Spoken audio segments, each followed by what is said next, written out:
What's up guys, Everything Apple Pro here, and by now we should all be familiar with the new iPhone 6s. It comes with that new 3D Touch display, and with this video, I wanted to show you some tips and tricks that the iPhone 6s has to offer. Now most of us already know a great portion of what the 6s can do, but I wanted to show you 25 tips and tricks that you can accomplish with that new 3D Touch display. And I just want to say, even though 3D Touch is an all new thing, I'm surprised how fast Apple is adapting it to their applications. To begin, you can go into the app switcher just by 3D touching on the edge of the display. You can swipe through a whole bunch of the pages, or you could just go to the next one just by 3D touching once and sliding over. Pretty cool. A feature that was removed from all devices on iOS 9 that's just exclusive to the 6s is the ability to use 3D touch on the keyboard to select text or move your cursor. It is so convenient. You'll never have to use two hands just to edit text anymore. In settings, you guys can actually adjust the sensitivity of 3D touch by going into accessibility and then scrolling down to 3D touch. So in here you have three options: light, medium, and firm. It's actually recommended that you put it on light so that way you don't rub off the oleophobic coating on the display too early by pressing so hard. Firm is just a little bit too much.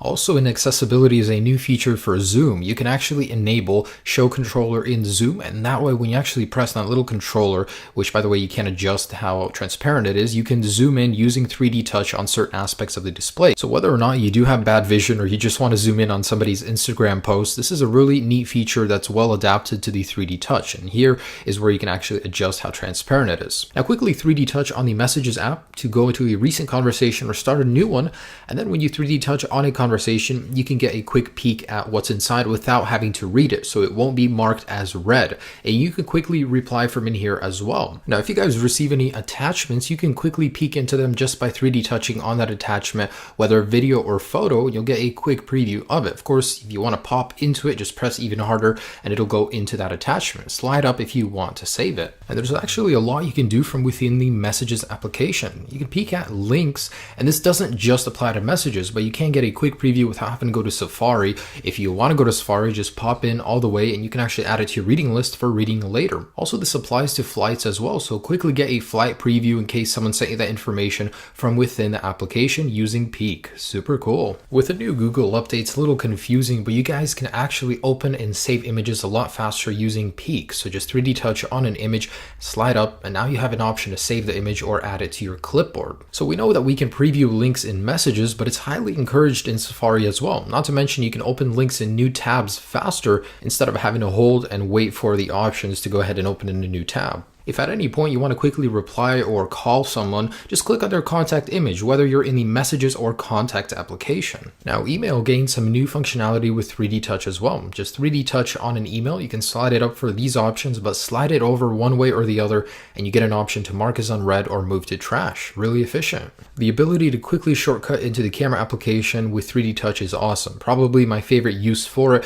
because you never know when you're going to miss a photo, and this helps you get there faster. Now, you can also quickly peek into the recently taken photos just by clicking over there, and you can actually scroll through all of them without having to go into the actual photo application. Pop into it if you want to go there. The Photos application has become more efficient with the peek and pop feature, so you can quickly preview photos and videos. They will autoplay, and it's a really great way to preview your content. Slide up if you want to share. It's really nifty too to be able to use the Maps application as a shortcut to quickly get directions home or send your actual location to somebody. But when you're within the application and you're looking at points of interest, you can actually 3D touch on them and get a quick preview with directions or the ability to call them. And the same applies for actual pins that you drop. So you can 3D touch on them to get directions to them. It's really efficient overall. And just like Safari links, you can quickly peek into addresses, whether it's in Notes or Messages, to quickly get an overview of where it's at, the surrounding streets. It's really convenient. In Messages, this is something I use very often. You can actually peek into individual notes, so you don't have to actually go through every single one to see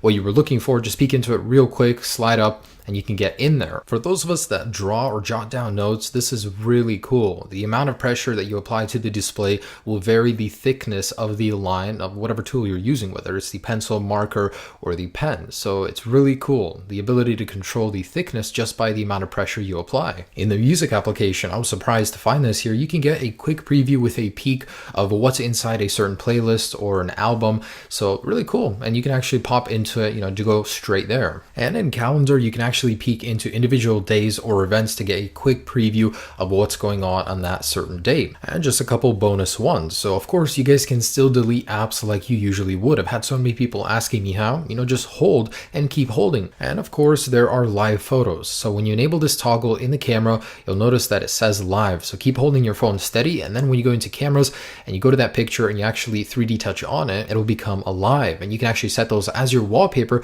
so when you 3D touch them, you'll get a nice effect. And the last one I wanted to mention is the biggest. 3D touch is available to developers. So many applications are going to start implementing 3D touch into their applications. Right now it's pretty limited. I mean, there's a few big applications that use it, but as time goes on, we're going to be seeing a whole bunch of more uses for it, especially in games, and I cannot wait to see the potential this 3D touch has. So guys, thanks for watching, and I know not all of these were super exclusive, but I just wanted to introduce new iPhone 6s and 6s Plus users to that new 3D touch technology. It really is exciting. When we've reached barriers with display sizes, with display technologies, what else are you going to do? 3D touch is a step in the next direction, and like I said, I'm just super excited to see where this goes next. What will developers do with this technology? What will Apple do? Can they improve this technology to make it more accurate? Will we be able to press even deeper?